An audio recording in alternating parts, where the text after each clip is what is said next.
Hei, dette er Silje fra Det Lille Verksted.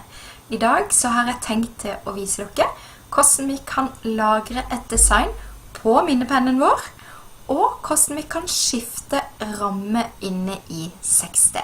Her er jeg inne i 6D-programvaren min. Og som dere kan se, så har jeg et korsstingsmotiv her, som jeg stingsatte i går. Jeg har endret litt på det.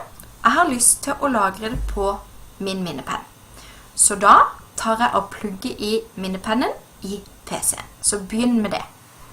Når dere har satt i minnepennen i PC-en, så skal vi gjøre sånn som vi alltid pleier å gjøre når vi lagrer et design.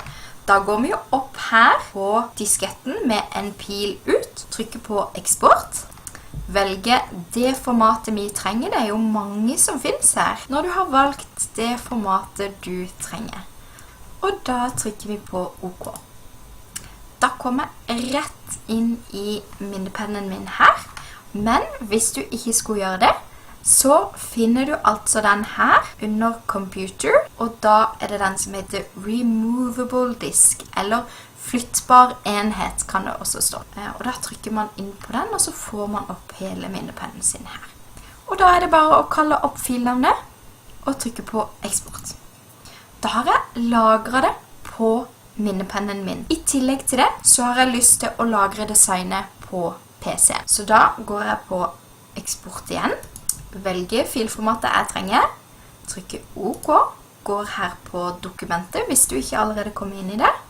Går man på dokumentet, på 6D, finner man My Designs. Og her kan man lagre designene man selv lager. Kan man trykke eksport her. Da skal vi gå over til neste post, og det er rett og slett å bytte broderiramme. Her har jeg åpen broderirammen 200 ganger 200. Så da går jeg her på View, her oppe i fannene våre, og under View så har vi Change To, og her kan vi endre størrelsen. Så sier jeg at jeg ville hatt det i en større ramme, for jeg skulle skrive noe tekst under her. Da kunne jeg valgt det. Da ser du, nå har jeg valgt 360 ganger 200. Da får jeg opp hvordan den ser ut, hva den heter, om jeg vil ha den vertikal, sånn som den er nå, eller om jeg vil endre det til horisontal, sånn at den ligger nede. Jeg velger vertikal. Trykker OK. Og da ser dere designet mitt inni her, ikke sant? Det fikk litt mer plass rundt seg, på grunn av å endre rammen. Kan flytte rundt på det. Tusen takk for at du så på denne videoen. Jeg håper du synes den var nyttig, at du lærte noe.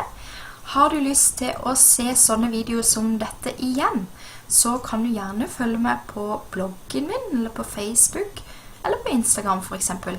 Jeg legger all informasjonen i infoboksen under. Finner du ikke den infoboksen jeg snakker om, så finnes det altså en liten sånn pil som du kan trykke på, og da får du opp informasjonsboksen. I tillegg så kan du trykke her, og da vil du få sett de andre videoene mine. Tusen takk for denne gang.